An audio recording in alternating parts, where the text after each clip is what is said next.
Hi, and welcome to this edition of Life Conversations with Victor James. And grateful for the feedback of last episode. Funny thing is, I tell a lot of story. I think that's one of the points, one of the gifts, or let's say skills, or let's say ability that made me to start doing podcasts in the first place. I tell stories. I'm talking verbally, and people relate. So I remember that in 2014, 2013, I did not even started writing so much. Then I consumed a lot. I'm talking about probably 150 to 100 stories of short stories of Richard Adin Davis. If I need to name a singular most effective mentor, not a mentor because I didn't know him personally, model, let's say, or somebody that really shaped my writing, it would be Richard Adin Davis. He wrote a lot of short stories and I was consuming them. In 2013, I was serving then.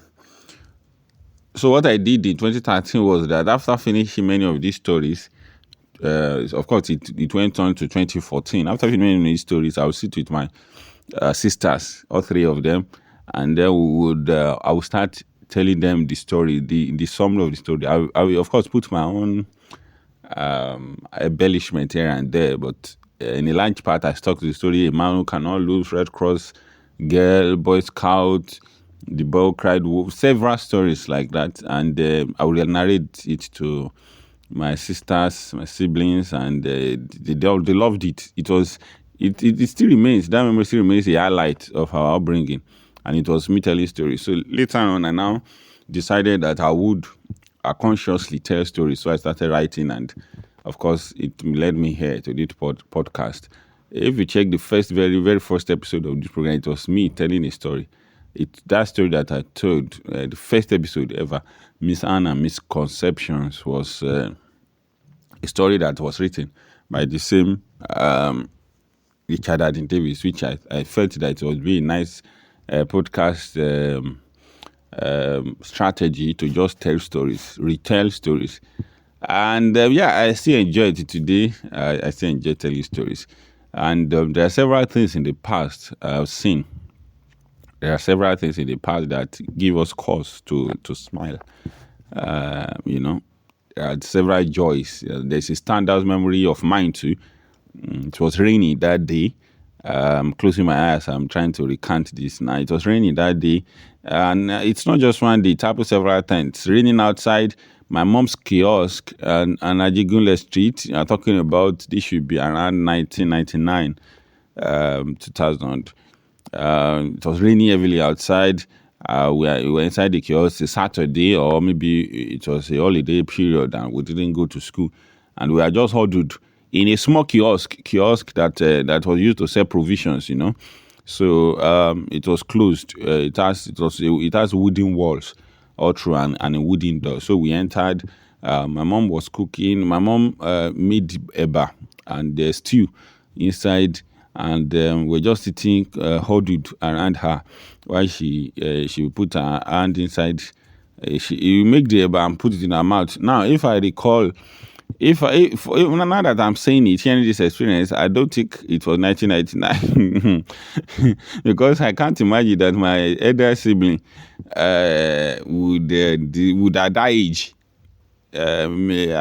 of I don't know, maybe 11, 12, will allow their mom to be putting food in their mouth. So maybe you should go down. I think it has to be probably 96, 95, 96. So anyway, my mom would give us the morsel of a bad. All of us be eating.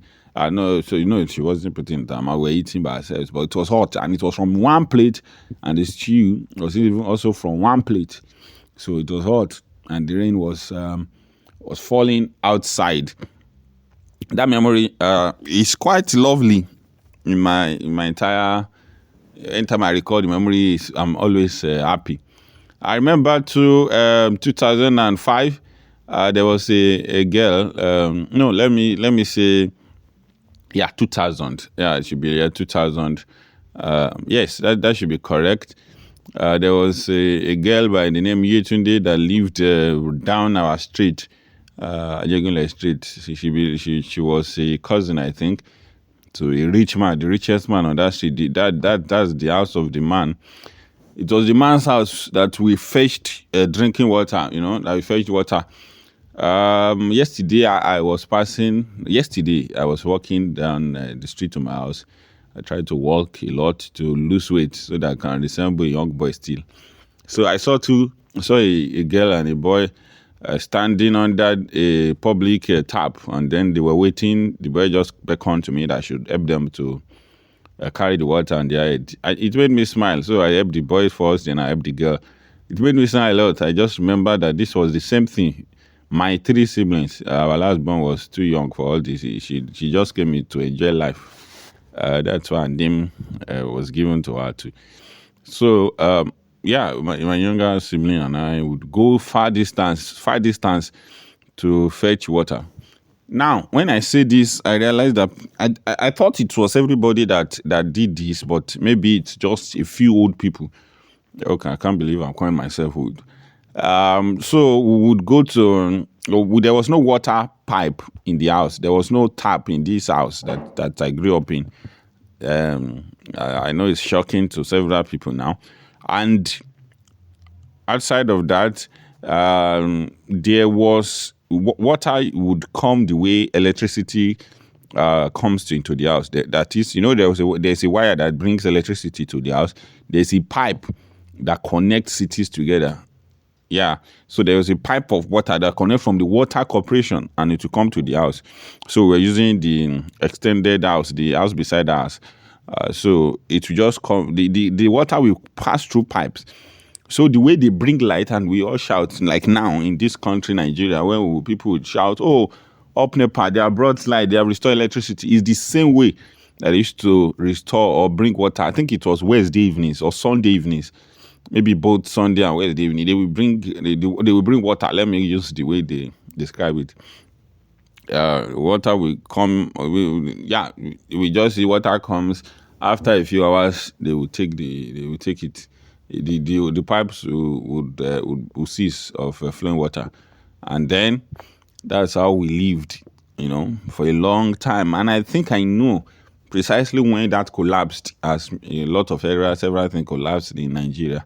So after a while, they didn't bring water again. From that time to today, the matter of interconnected pipes serving a city water has become lost in our memory. But I was around when that happened. So after a while, we'll now go all the way to the water corporation to fetch water from our house to the water corporation. Luckily, it wasn't that far, but it's still far, but not very, very long kilometers. Maybe, I don't know the how to measure kilometers. I would have, let's say 2 kilometers if I want to use my limited measurement knowledge.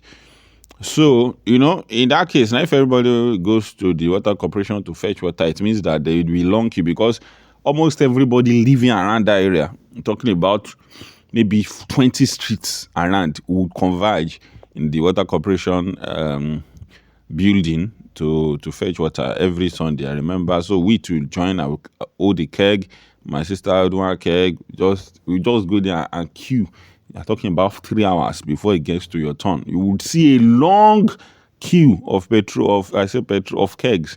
The way we see long queues of petrol of cars in petrol station now. Of course, that time too, they were still first casting enough to form long queues. This was Abacha was the head of state of Nigeria at that time, and it spilled also into the first term of Obasanjo.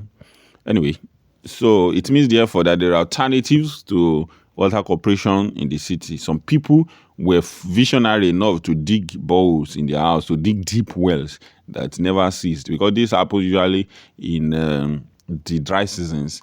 During the rainy season, you would fetch rainwater a lot and put them put the water in a large basin, a large tank. It's not necessarily a tank.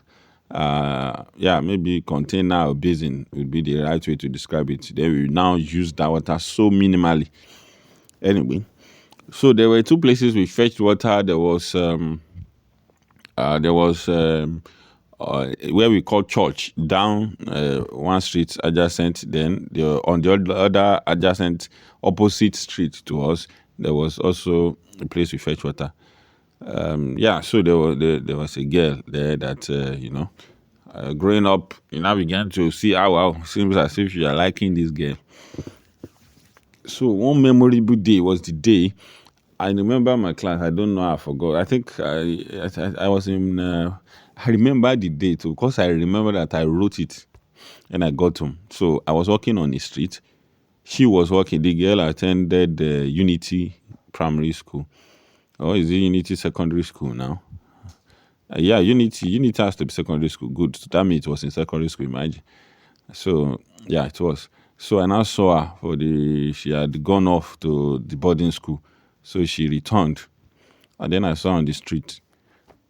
And I was coming on of course, we met each other. We attended the holiday lesson, primary 5 holiday lesson, I believe. So I was known to her and she was known to me. Of course, she was very, very much known to me because I had reminisced between this as I have made her a sort of an angelic beauty in my memory as a young lad. So yeah, when I saw her on the street, I greeted her. So she is the first ever girl that I ever greeted in my entire life, I initiated the conversation, and then to the greatest miracle that happened in my life up to that point, I shook her hands. My brethren, I can't imagine. I can't tell you the level of nervous energy and joyful pleasure that filled my life. I shook her hands and she shook mine. So she went on her way. I went on my way. I wanted, if I could cut that my palm, my hand, and freeze it so that the pleasure would not leave. I was so joyful. When I say pleasure, I mean my heart was full of joy. Like, as if the best in my life. Because up to that point, I had never shook hands with any girl. And of course, later in the year, I didn't even have when telephones became a thing. And then 2008, some of my classmates had phones. I now started I was in S3 almost getting out. I had one person, Sarah, was the only girl whose phone number I had. So I did. I'm talking about uni, but I resumed university. I did it. I mixed with girls in such a close fashion because of course we were in choir together in children's church and then youth together. We attended the same coaching center, but it was all far distant. They liked you, you liked them, but that's it. We were quite conservative, and then I was raised in a conservative family. The entire state, the entire city too, was a conservative state.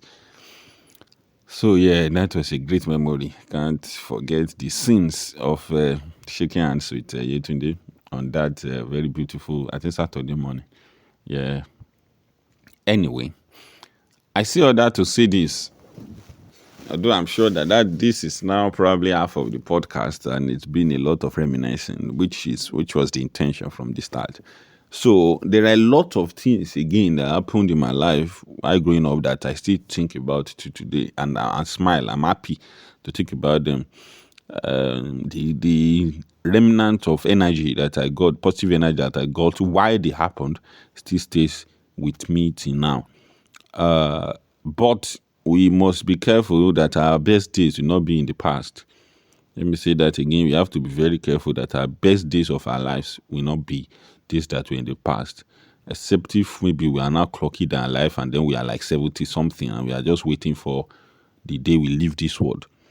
But as far as we have a lot of years, active years before us, we have to be wary of always reminiscing, of always say, wow, back then I used to enjoy. What happened now? Why don't you enjoy? It's like saying, I don't like saying I miss you. I don't like it. I have a personal campaign against that expression, I miss you.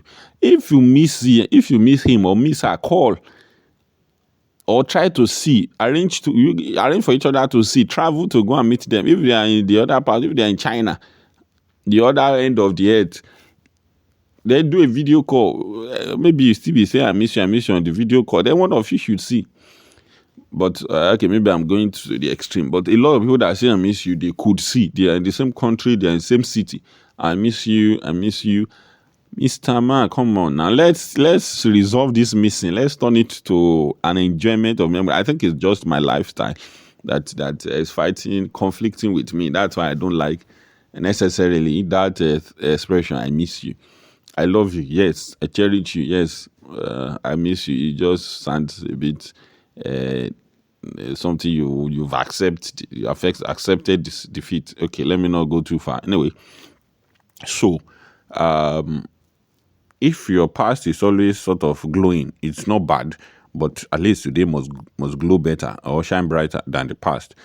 I was in the university. I was very active. I was an ESCO member of DLCF, my campus fellowship. So was Yomi, my guy. So the several times that we used to talk together, and then we talk about, we remember that time that we used to go to trek to workers meeting. We remember that time that we used to carry evangelism on our head. We remember that time that all those prayers that we prayed in sport complex. We remember that brother Lawrence that used to sing. It now became so every time we used to see that, maybe once every week we go back to that memory. So I began to ask you, this was 2020, 2021. I say, I don't want my life to be this way. In fact, this constituted the fact that I didn't want my best life to be in the past was one of the biggest reasons that made me to say I must be serious again with, with church. Because you're always talking then, because then COVID just ended. So the remedy, what's it called now? The effect of COVID and people staying at home had gotten to us so much that we're not going to church every Sunday. We'll join online. And then, but we are not going to church. That means we are not even working in any church. I couldn't agree. So I just told him once that I'm not doing this at the end of 2021. I said I'm not doing this in 2022. That I would try and redeem myself so that it's not just something I'm saying. Oh, we used to be very, very important in the church. I used to be useful for God. I used to, why would I do that? Why would I live that way? So in 2022, I said I will return to church. I went to church throughout that 2022, regardless of what happened. Every Sunday, I made it a point of duty to be consistent. At least to return back to being useful, and God helped me, of course. But it started with that resolution that my best days will not be in the past. So what made the past better than today is memory. It's memory.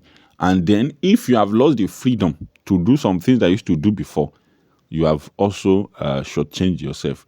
You were doing some things before, you know that you liked them, you know that you enjoyed them, and then you stopped them. Even though you didn't have to, because it's not as if they are inimical to your health or well-being or destructive of who you are, your personality. They were a blessing to you and blessing to others, but you just stopped them. It's you that stopped them. So it seems as if the best part is in the memory. And now, whatever life you are living, it's not as if you are trapped in that life where you can only stand and clutch at the bars of the prison you have put yourself and look between the two bars and be looking at the glory days, the old days, and be longing after them. That I wish. No, it's gone. It's in the past. It's disappeared into memory. But today, we can still do whatever we want to do. Whatever is beautiful in the past, whatever it was that sent the electricity down my heart, my soul, my spirit when I shook hands with you today, then it can be repeated, Of course, the novelty of it then, because it was the first ever, it can't be repeated, but I can still do things that would excite me, and then there should always be the sense of you are assessing yourself that you are moving forward. I think that's one of the biggest parts of my life. You don't want to be stuck in the past, So, the point again is that we have to be more active now, or else you will be stuck in that past. Whatever you are doing today, do it well. Make a nice memory of it. I don't know, whatever it is that you are doing. If you are going to work, let it be a great memory. Find some time to go to concert. Let it be a great memory. Of course, there are now a lot of great memories. World Cup final 2022, Argentina versus France, a great memory. Messi finally winning the World Cup. I don't think I'll forget that. You know, there are now several concerts that I've been to, and I was shouting at the top of my voice. You know, flying over Takwa Bay Beach, and immersing myself in water, and the waves battering me, covering me up, washing over me. That is a great memory. Of course, there are great memories for love, but I don't want to go there so that it will not be as if I'm now focused on a lot of love, using a lot of analogies and illustrations from my love life. So yeah, of course that's a beautiful part. My parents too were a beautiful part of my memory. So I try now to remind myself to try. I try. It's difficult, but I try to say, go and see them again. Go and play with your parents again. Go and trek with your mom again, as you used to do, trekking with her to church. Go and talk with your dad, as you used to do, sitting in front of the house. So I always wanted to continue living that way. So so far so good. Wherever you are and wherever you may be listening, I think if this is a clarion call, this is a charge that we should do more. Yeah, we should do more. We should do more. We should consciously do more, not just resign to sort of fate that this is where I am now. There is I am past that. I am now 52. I am now 45. I'm now 30. There's no way I can do this again. Why? Who said so? There was a time that I almost lost the love for football. It was 2015. So I can't forget that time. I began to cautiously go back to watching ball, because how many fun things are in a man's life? Football is one of them that I was being graciously gifted, and then I wanted to lose the love for it. And then what would happen to me? How would I fill my days with some other fun activities that are harmless, that are boyish, that I've had or heard on to since I was a boy? I didn't. I consciously began. That was when I now fell in love with Messi. Lionel Messi, I credit him for preserving the love of football that I had. So once I did that, I was now following him very staunchly, and it still gives me a lot of joy till now. So yeah, that's the story of today. That's the podcast of today. I think what I want to say in conclusion is that we should try and strive that our present will be better than our past, and not just in terms of financial capacity. Or of course, we will move forward in terms of financial capacity, in terms of wisdom, in terms of mind, in terms of stature. But there are some things that we used to do. I don't know if your past is 3 years ago or 2 years ago, but you were such a high flyer, and then everything just fizzled out. And no, it can't be. There's still talents that are unexplored. There are still adventures that we have not even embarked upon. There are still lives that we have not touched. There are several things we have not even done at all. There are places we have not been to. There are parts of us that we have not expressed. There are graces we have not tapped. It will be sad if our best days still remains in the past, when we have so many years in our future. However, this future we have to be achieved with small steps, more consistent steps, so that we have just to be driven by that catalyst and that desire and motivation and decision that tomorrow must always be better than the past. And therefore, whatever we do today would lead us to that better tomorrow. We will never be caught in the rear view mirror, always looking behind and saying, oh, those are best days, those are great days. No. That will not be our story. We must refuse. That will not be my story. I have a lot to do. I have a lot more to give. I have a lot more to enjoy. How many countries have I been to? I've not done anything. regardless of whatever impact people would say I made in the past, that is nothing compared to what is in the future. And you have so many people in this world. There are 8 billion people in this world. How many have I been able to gain access to? This is the way to live. I don't see any other alternative. I don't see any other alternative. The future is better than the past. Thank you for joining in this podcast. Yeah, thank you very much. And I wish us all a life of champions, continual champions, present champion, present day champion. In the name of Jesus. Thank you very much. I love you and I'm grateful that you listened. Please help me share and comment and do all that. Bye. See you on the next turn.